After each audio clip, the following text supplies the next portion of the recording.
Manajemen dengan NPM 101201060. Video ini saya buat untuk memenuhi salah satu tugas UTS di mata kuliah Pendidikan Agama Islam, yaitu meresum pemahaman materi pertemuan pertama sampai pertemuan ke-7 mengenai ma'rifatullah atau mengenal Allah.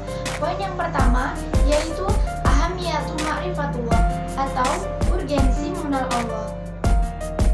Ma'rifah berasal dari kata arafa ya'rifu ma'rifah yang berarti mengenal. Dengan demikian, ma'rifatullah adalah usaha manusia untuk mengenal Allah, baik wujud maupun sifat-sifatnya. Bagi seorang insan manusia, mengenal penciptanya adalah hal yang penting, dan dia juga harus tahu untuk apa ia diciptakan. Allah pun membimbing umat manusia untuk mengenal penciptanya dengan mengutus nabi dan rasul yang akan memberi kita jalan yang benar dengan seizin Allah Subhanahu wa Ta'ala. Tetapi tidak semua manusia berhasil dalam mengenal Allah. Banyak pula yang tersesat karena dia berjalan dengan angan-angannya sendiri, bukan atas dasar petunjuk dari Allah Subhanahu wa Ta'ala.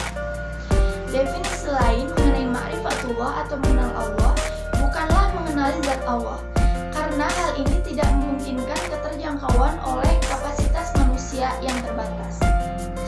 Menurut Ibnu Al-Qayyim, ma'rifatullah yang dimaksudkan oleh ahlul ma'rifah atau orang-orang yang mengenal Allah, yaitu ilmu yang membuat seseorang melakukan apa yang menjadi kewajiban bagi dirinya dan konsekuensi pengenalannya.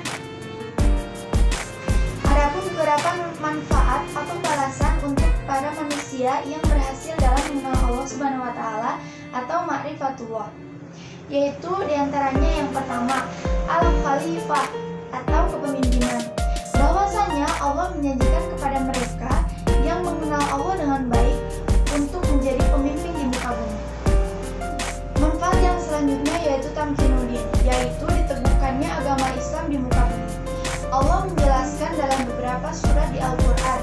Salah satunya yaitu dalam surat Al-Fat ayat 28 yang berbunyi, Bismillahirrahmanirrahim.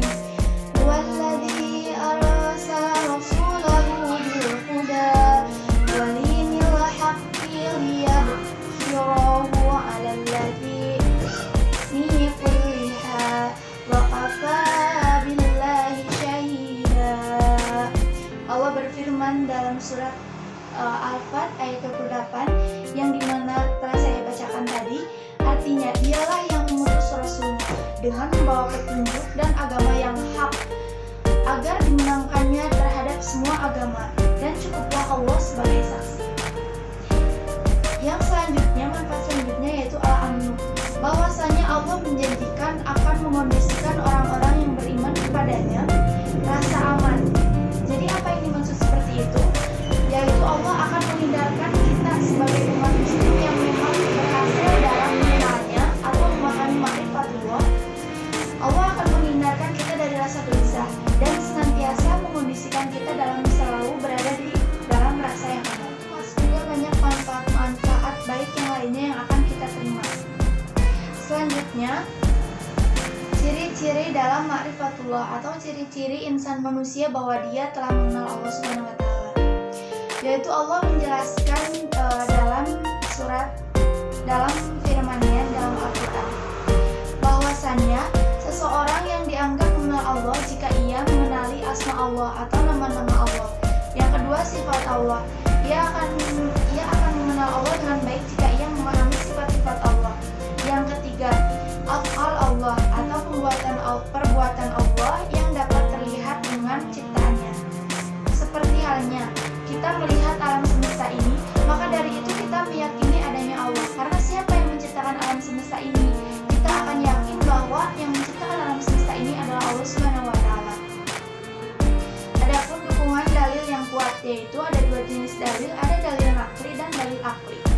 Dalil naqli itu yaitu dalil yang bersumber dari Al-Quran dan hadis dan juga sunnah Rasul. Kemudian dalil akli adalah dalil yang dapat tergambar oleh akal manusia atau secara singkatnya yaitu dalil yang masuk Ada juga dalil fitrah. Fitrah artinya suci. Jadi manusia dilahirkan dalam keadaan fitrah atau suci. Dalil fitrah artinya berarti dalil yang suci. Jika manusia menggunakan fitrahnya, maka dia pasti akan menyatakan bahwa tidak ada Tuhan selain Allah Subhanahu wa taala yang menciptakan alam semesta beserta isinya. Allah menjelaskannya dalam Al-Qur'an surat Al-A'raf ayat 172. Ma'rifatullah yaitu at-thariq ila ma'rifatullah atau cara menuju ma'rifatullah. Di antaranya cara kita menuju atau cara kita mengenal Allah adalah mengenai banyak hal.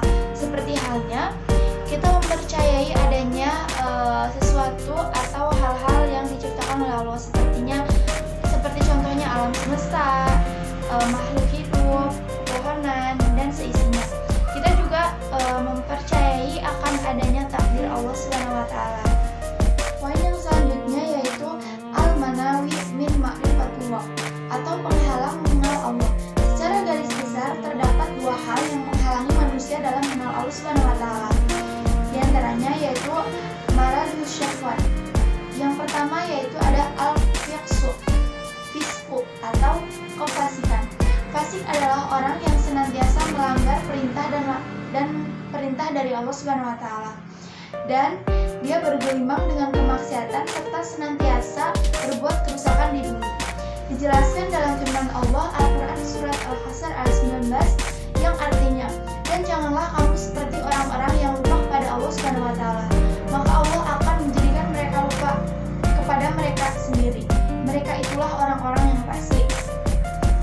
Orang yang fasik sebenarnya mengetahui mana yang hak dan mana yang batil, tetapi dia melakukan kebatilan atau keburukan.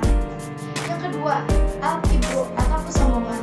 Kesombongan merupakan suatu sikap di mana hati seseorang ingkar dan selalu membantah terhadap ayat-ayat Allah Subhanahu wa taala.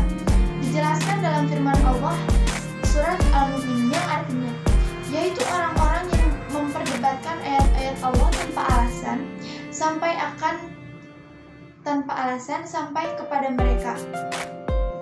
Amat besar kemungkinan bagi mereka di sisi Allah Subhanahu wa taala dan di sisi orang-orang yang beriman. Demikianlah Allah mengunci mati hati orang-orang yang sombong dan sewenang-wenang. Masih banyak juga hal-hal yang menjadi penghalang seorang umat manusia untuk mengenal penciptanya yaitu Allah Subhanahu wa taala.